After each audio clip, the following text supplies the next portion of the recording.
Shalom Sobat Galilea yang dikasih Tuhan. Puji Tuhan, senang sekali hari ini kita bertemu dan berjumpa dalam kasih anugerah Allah. Hari ini saya rindu untuk bagi firman Tuhan kepada kita semua, dan tentunya kita percaya bahwa kita semua dalam damai sejahtera yang abadi yang kita miliki dari Yesus Kristus.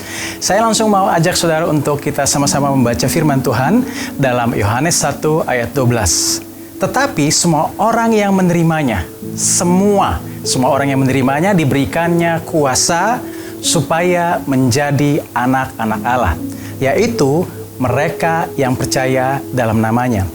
Jadi tadi kepada semua orang, kemudian di berikutnya dibatasi kepada semua yang percaya kepada namanya. Artinya bahwa anugerah itu kepada semua orang, lalu kemudian ada respon dari orang-orang tertentu yang disebut atau dikategorikan sebagai orang yang percaya. Nah, di sini saudara, kita harus melihat bahwa ketika kita mengenal Allah sebagai Bapa kita, atau kita mengenal Dia dalam kasih-Nya, maka kita harus benar-benar bertumbuh dalam kasih-Nya, bukan dalam ketakutan. Sometimes orang datang ke gereja karena dia merasa bahwa dia berbuat dosa, sehingga ketika datang ke gereja dia mengharapkan agar dengan kelakuan dia ke gereja itu seolah-olah memotivasi Allah untuk mengampuni dan memberkatinya. Tetapi ini adalah pandangan yang keliru, bahwa sesungguhnya di dalam Tuhan kita harus mengetahui keadaan kita bahwa sesungguhnya kita sudah diampuni. Jadi setiap kali kita datang ke gereja bukan untuk menuntut pengampunan dari Tuhan atas hasil upaya yang kita sudah lakukan, bahwa seminggu ini saya sudah berbuat baik dan minggu ini saya ke gereja, Tuhan harus memberkati saya. Enggak, kelakuan saudara bukan untuk memotivasi Tuhan, tapi saudara datang ke gereja karena ucapan syukur. Karena apa? Karena Yesus sudah mati bagi saudara, mengampuni dosa-dosa saudara, dan saudara dibebaskan dari perbudakan dosa, dan sekarang dijadikannya menjadi anaknya. Kalau kita lihat firman Tuhan di dalam Efesus 1 ayat 5 disebutkan apa? Bahwa dalam kasih Ia telah menentukan kita dari semula oleh Yesus Kristus untuk menjadi anak-anaknya sesuai dengan kerelaan kehendak-Nya. Dan juga di ayat berikutnya juga kita temukan di sana disebutkan apa? Dalam Roma 8 ayat 15. Roma 8 ayat 15 disebutkan apa? Sebab kamu tidak menerima roh perbudakan yang membuat kamu menjadi takut lagi, tetapi kamu telah menerima roh yang menjadikan kamu anak Allah. Oleh roh itu kita berseru, ya Aba, ya Bapa. Jadi kalau misalnya saudara ke gereja dengan ketakutan karena saudara nanti ngeri suatu saat akhir zaman saudara akan dihukum karena dosa, maka saudara memiliki pandangan yang keliru tentang Allah. Saudara harus datang ke gereja dengan memiliki ucapan syukur, supaya saudara ke gereja bukan beban, tapi saudara ingin bersuka cita karena kebesaran kasih-Nya yang sudah saudara terima dalam hidup saudara. Nah, saya ingin katakan ini. Di situ disebutkan tadi di dalam ayatnya disebutkan apa tadi? Dalam Roma 8 ayat 15, sebab kamu tidak menerima roh perbudakan.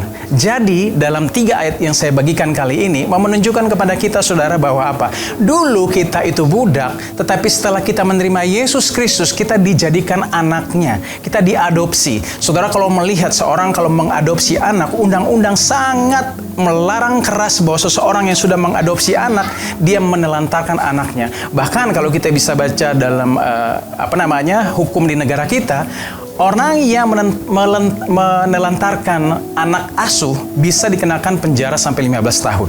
Artinya apa saudara? Ketika Yesus melihat kita, Dia harusnya bisa menerima semua kekurangan kita. Karena sama seperti ketika kita ingin memungut seorang anak menjadi anak kita, dia anak angkat kita, maka anak ini bukan anak dari hasil usaha atau turunan kita, tetapi dia dibentuk dari keluarga yang tidak diketahui. Karakter, sifat, pendidikan apapun yang menjadi gen anak ini kita juga sama sekali tidak mengerti. Tetapi ketika kita melihat anak ini dan kita menyukai dan kita mau mengadopsinya, maka semua yang ada di dalam anak ini wajib kita terima seutuhnya. Oke, sampai sini kita mengerti. Artinya bahwa ketika Yesus menerima kita seutuhnya, artinya Dia yang akan merawat kita sampai selama-lamanya. Dan hukum juga mengatakan, mungkin ya seorang ibu atau ayah bisa menelantarkan anak kandungnya, tetapi atau tidak membagi warisan kepada anak kandungnya. Tetapi kalau anak yang sudah diadopsi, maka dia wajib memberikan warisan kepada anak yang diadopsi ini.